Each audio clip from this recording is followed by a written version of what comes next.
कहाँ जा रही है? लखनऊ।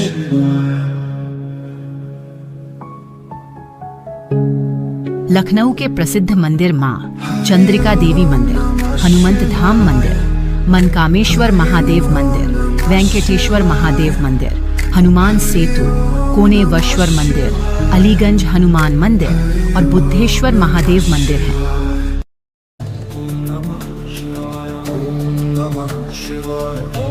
नमस्कार दोस्तों, आप सभी का हमारे चैनल इंडिया स्टार एंटरटेनमेंट में बहुत बहुत हार्दिक स्वागत, अभिनंदन है। आप सभी लखनऊ की शख्सियतों के लिए इंडिया स्टार एंटरटेनमेंट चैनल में नए वर्ष जनवरी 2025 से एक खास मुलाकात इंटरव्यू बेस कार्यक्रम लखनऊ की शख्सियत, एक इंटरव्यू का खूबसूरत आगाज, शुभारंभ भजन गायक चंद्रेश पांडे के एक बहुत ही खूबसूरत साक्षात्कार इंटरव्यू के साथ इंडिया स्टार एंटरटेनमेंट चैनल में आगाज हो चुका है। मिजाजी लखनऊ का जवाब क्या कहना, कबाब ए लज्जत, शाम ए शबाब क्या कहना, नूरे इश्क तो जुबान से छलकता है इसके, तहजीब की ये रंगत लाजवाब क्या कहना। मैं गीतांजलि, आपकी होस्ट और दोस्त, आपके अपने कार्यक्रम लखनऊ की शख्सियत में आज फिर से मुखातिब हुई हूँ और हमारे बीच में है सुप्रसिद्ध सुमधुर गायकी, भजन गायक, भजन सम्राट कह सकते हैं आप, जिसकी आवाज़ को सुनते हैं लोग और बहुत सी इन्होंने उपलब्धियां भी प्राप्त की हैं। तो आज हमारे बीच के मेहमान जी हैं पंडित जी। तो सबसे पहले पंडित जी, आप अपना परिचय नाम देते हुए बताएं। प्रणाम, मेरा नाम चंद्रेश पांडे है और कह लीजिए कि भजन गायन मेरा शौक है। ये कह लीजिए कि भजन गायन प्रभु के द्वारा मिला हुआ एक प्रसाद है और इसी को गाने में मुझे पता नहीं क्या है कि आत्मसंतुष्टि मिलती है। सच्चाई आपसे बता रहा हूँ कि गाने की विधाएं अलग अलग हैं, तमाम तरह बॉलीवुड है और तमाम भी विधाएं हैं, लोक विधा है, नंबर बहुत सारे, लेकिन जो सुकून भगवान के नाम को गाने में मिलता है ना, अन्यत्र कहीं नहीं। सच्चाई आपसे बता रहा हूं। जैसा कि आपने बताया कि भजन आप अपने सुकून के लिए गाते हैं, लेकिन आपकी आवाज में इतनी मधुरता है कि बहुत सारे श्रोता जब बीच में बैठते हैं, श्रोताओं के बीच में जब आप भजन का गायन करते हैं तो जो सुकून उन लोगों को मिलता है। और इसका सफर आपने कहाँ से शुरू किया? देखिए, अगर मैं ये कहूँ कि भगवान ने इसी के निमित्त मुझे भेजा है। मेरी प्रारंभिक शिक्षा गुरुकुल में हुई, जिला अम्बेडकर नगर, वर्तमान समय में अम्बेडकर नगर है, लेकिन जब मैं पैदा हुआ था तो उस समय जनपद फैजाबाद में आता था, तब टांडा तहसील।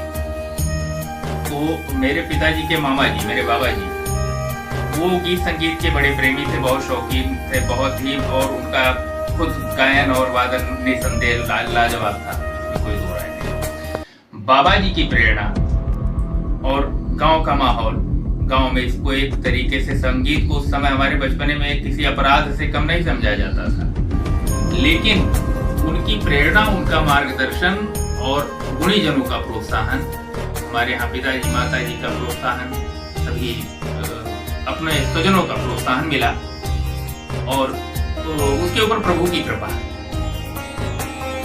यकीन मानिए, बड़े अच्छे अच्छे मंच मिलते हैं, बड़े अच्छे अच्छे मंच मिलते हैं और उस मंच पे बस यही कहता हूँ कि भगवान आपको संभालना है, आपका दिया हुआ मंच है, आप जानिए। और बड़ा आनंद आता है मंच से उतरने के बाद, जो सम्मान मिलता है, जो अपनापन मिलता है पब्लिक का, ऑडियंस बड़े अच्छे, बड़ी तन्मयता से सुनती है। बस यही सब है, प्रभु की कृपा मैं कहूँगा। हमारे दर्शक आपकी इस उपलब्धि के विषय में जानना चाहेंगे। जैसे आप उत्तर प्रदेश में ही करते हैं या देश विदेश में और कहीं पे आपका ऐसा कोई कार्यक्रम हुआ हो, तो कहाँ का आपका बहुत अच्छा रहा हो? देखिए, अगर बात प्रोग्राम की करी जाए तो हनुमान जी महाराज, भगवान श्री राम की कृपा से जितने भी मंच मिले, सब बड़े अच्छे तरीके से उन्होंने निर्वहन कराया। मंच से उतरने के बाद मान सम्मान और अपनापन बहुत, उसमें कहीं कोई दो राय। और अगर कहें कि मतलब कोई ऐसी घटना मैं आपसे शेयर करूं, तो वो घटना ये है कि एक बार हमारा प्रोग्राम लगा था एनटीपीसी टांडा में और हमें पहुंचना था 6 बजे। दैव योगात वहाँ कुछ ऐसा हुआ कि वो आयोजन चल रहा था मेले का, भगवान राम विराजमान हुए थे, उसी के कुछ दिन बाद तो पब्लिक का आना जाना, दर्शकों का, भक्तों का आना जाना, बहुत बेशुमार भक्त आए हुए थे। हम लोगों की गाड़ी टोल प्लाजा रौनाही वाला पार करने के बाद जो हम लोग जाम में फंसे हैं कि 4:45 के आसपास हमको लग गया देवकारी बाईपास पहुंचने। तो हनुमान जी महाराज से यही कृपा प्रार्थना कर रहे थे कि प्रभु किसी तरीके से, क्योंकि मुख्य अतिथि 7 बजे उनको आना था, हम कि अगर वो आ जाएंगे बजरंगबली बाबा तो फिर बड़ा, मैं यही सब उधेड़-बुन में लगे थे। तब तक वो जो आयोजक थे उनका फोन आया, पांडे जी कहाँ पहुंचे हैं, और धड़कन बढ़ गई। हमने कहा सर अभी देखिए ईमानदारी वाली बात बता रहा हूँ, जाम में फंसा हुआ हूँ अयोध्या जनपद में। कोई बात नहीं पांडे जी, हमारे जो चीफ गेस्ट हैं वो भी आपके पीछे ही फंसे हुए हैं, आप आराम से आइए, पहले आप आ जाएंगे तभी वो आ पाएंगे, क्योंकि वो आप कहाँ पे हैं हमको पता लग गया है और वो आपसे काफी पीछे हैं, वो टोल प्लाजा के भी पीछे हैं, आप आराम से। तो कहने का मतलब ये है कि उस दिन मुझे बड़ा अंदर ही हो रहा था, वो पहुंच पाएंगे कि नहीं पहुंच पाएंगे। बस बाकी तो मैं उतना टाइम लेके चलता हूँ कि मुझे जिस समय पे पहुंचना है उससे मैं 1 घंटे पहले। और मैं आपसे ये भी जानना चाहती हूँ कि जैसे आप भजन तो गाते जाते हैं, इसके अलावा और किस तरह की प्रस्तुतियाँ भी प्रस्तुत करते हैं? देखिए, अगर हम बात करें लोकगीत, तो लोकगीत एक ऐसा माध्यम है जिसके द्वारा हम अपनी भावनाओं को उन लोगों के बीच में भी पहुंचा सकते हैं जो शहरों से थोड़ा दूर है। अगर हम श्रीमद् रामचरितमानस की बात करें, गोस्वामी बाबा तुलसीदास जी ने श्रीमद् रामचरितमानस को अवधी भाषा में लिखा। पूरी रामचरितमानस अवधी भाषा में है और भी भाषाएं अब अवधी भाषा में या भोजपुरी भाषा में या कहीं की लोक भाषा की मैं बात कर रहा हूँ, कहीं की, उसमें जो रस है निस्संदेह वो दूसरी शैलियों में नहीं है। रोचकता है, रंजकता है, सारी चीजें हैं, बट जो रस, जो भाव लोकगीत का है, तो अगर मैं कहूँ भजन गायन के बाद तो मुझे लोकगीत बड़ा पसंद है। जैसे कि आजकल वेस्टर्न कल्चर देखने को मिलता है, आप देखते हैं बहुत सी पार्टीज होती हैं, बहुत सारी चीजें हो रही हैं, तो आप लोक विधा में कौन सी ऐसी विधा को आप चाहते हैं कि जो है हमारी सरकार भी प्रोत्साहित करे? देखिए, मैं तो बेसिकली ये चीज कहूंगा कि हमारा जो शास्त्रीय संगीत है, हमारा जो लोक संगीत है, हमारा जो सुगम संगीत है, वो यहाँ से दूसरी जगह पहुंचा है, दूसरी जगह से यहाँ नहीं आया है। तो इन तीनों विधाओं को बहुत संभालने की जरूरत है। आज अभी एक बार आप पलट करके देखिए तो जितने भी अच्छे इंस्ट्रूमेंट प्लेयर जो हमारे मैनुअल इंस्ट्रूमेंट्स को बजाते थे, जैसे हारमोनियम है, बांसुरी है, सारंगी है, सितार है, शहनाई है, सरोद है, ये जितने इंस्ट्रूमेंट हैं, तबला है, पखावज है, मृदंग है, तो ये जितने भी बजाने वाले कलाकार हैं, जब तक सरकार इनके संरक्षण पे ध्यान नहीं देगी, मैं संरक्षण शब्द इसलिए यूज कर रहा हूँ, क्षमा चाहता हूँ, क्योंकि अगर वो अपने जीविकोपार्जन में या अपने परिवार की ही देखरेख में व्यस्त रहेंगे तो अपनी कला की साधना वो नहीं कर सकते। तो मैं चाहता हूँ कि गायन की जो तीनों विधाएं हैं वो तो करना ही चाहिए, वो तो बहुत आवश्यक है, लेकिन ये जो बजाने वाले हमारे संगीतकार बंधु हैं, इनके भी हाथ को थोड़ा सा थामना पड़ेगा। गवर्नमेंट थोड़ा सा इन्हें प्रोत्साहन राशि कुछ ऐसी प्रदान की जाए कि ये पारिवारिक दायित्वों को निभाते हुए अपनी साधना भी पूर्ण कर सकें। तो जैसे कि आप जानते हैं कि 2024 हमारा चला गया है, 2025 आ गया है, और मैं चाहती हूँ कि समाज को आप ऐसा कोई संदेश प्रेरित करना चाहते हो या तो देना चाहते हो तो दे सकते। बिल्कुल बिल्कुल, मैं तो यही कहूँगा, सर्वे भवन्तु सुखिनः, सर्वे सन्तु निरामया, सर्वे भद्राणि पश्यन्तु मा कश्चित् दुर्भाग् भवेत्। इस संसार में जितने प्राणी हैं, चर अचर जितने भी हैं, सभी के लिए मैं यही प्रार्थना करूंगा ईश्वर से कि हे परम पिता परमात्मा, इसका जो भी दुख कष्ट जो भी रहा हो वो इसी 2024 के अंत में सब समाप्त हो जाए और एक नई ऊर्जा के साथ, एक नए सवेरे के साथ, एक नए उत्साह, एक नए उमंग के साथ हमारे देश में, हमारे विश्व में हर भारतवासी जगे और उसी ऊर्जा और उत्साह के साथ 2025 खूब खुशियों के साथ, खूब उन्नति के साथ, तरक्की के साथ व्यतीत हो।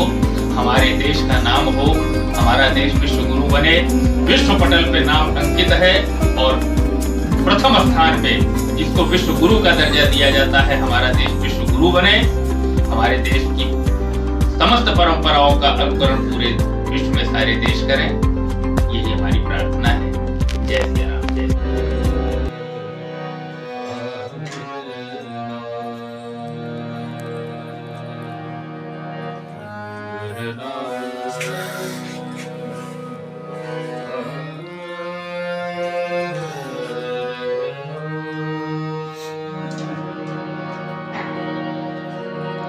हे राघव रघुवर रघुनंदन, हम शरण तुम्हारी आए हैं। हे राम सियापति मन रंजन, हम शरण तुम्हारी आए हैं। करते पूजन अर्चन बंदन, हम शरण तुम्हारी आए हैं। हे राघव रघुवर रघुनंदन, हम शरण तुम्हारी आए हैं। हे राघव रघुवर रघुनंदन, हम शरण तुम्हारी आए हैं।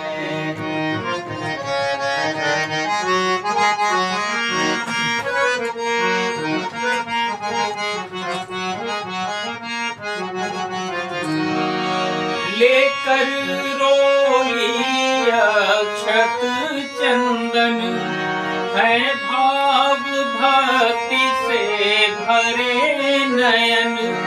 लेकर रोली अक्षत चंदन, है भाव भक्ति से भरे नयन।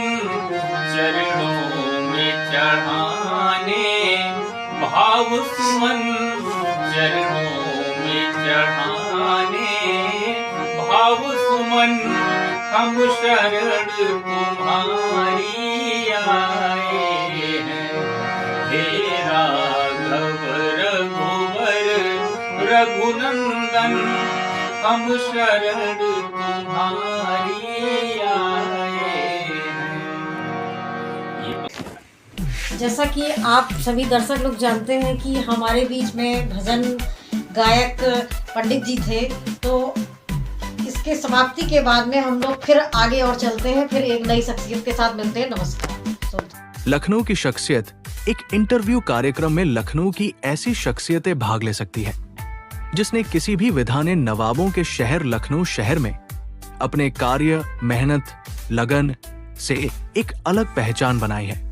विधाएं जैसे फिल्म जगत, शिक्षा, चिकित्सा, वकील, पत्रकारिता, गीत संगीत जगत में, समाज सेवा, राजनीति, नृत्य, फैशन जगत में, इवेंट्स में या अन्य किसी भी विधा में अपनी एक अलग पहचान बनाई है। लखनऊ में ऐसी शख्सियतों को कार्यक्रम में शामिल किया जाएगा। अगर आपको ऐसा लगता है कि आप भी लखनऊ की एक शख्सियत है किसी भी विधा के, तो आप लखनऊ की शख्सियत कार्यक्रम में भाग लेने के लिए आज ही अपना पूरा प्रोफाइल डिटेल्स हमें व्हाट्सएप नंबर 9839134053 8707038023 पर भेजकर आप अपना ऑनलाइन रजिस्ट्रेशन करा सकते हैं। कैसे करूं तुझे बदनाम लखनऊ दिया है तूने मुझे नाम लखनऊ देखा तूने कितना इमाम लखनऊ पूछेंगे तुझसे किसी शाम लखनऊ सुनेंगे शिकायतें तमाम लखनऊ रखना चाय का इंतजाम लखनऊ वो आबो हवा वो सुकून कहीं और नहीं मिलता मिलते हैं बहुत शहर मगर लखनऊ सा नहीं मिलता मैं लहजा थोड़ा ठंडा बातें गर्म सी रखती हूँ लोगों से राब्ता कम वाबस्ता लखनऊ शहर से रखती हूँ।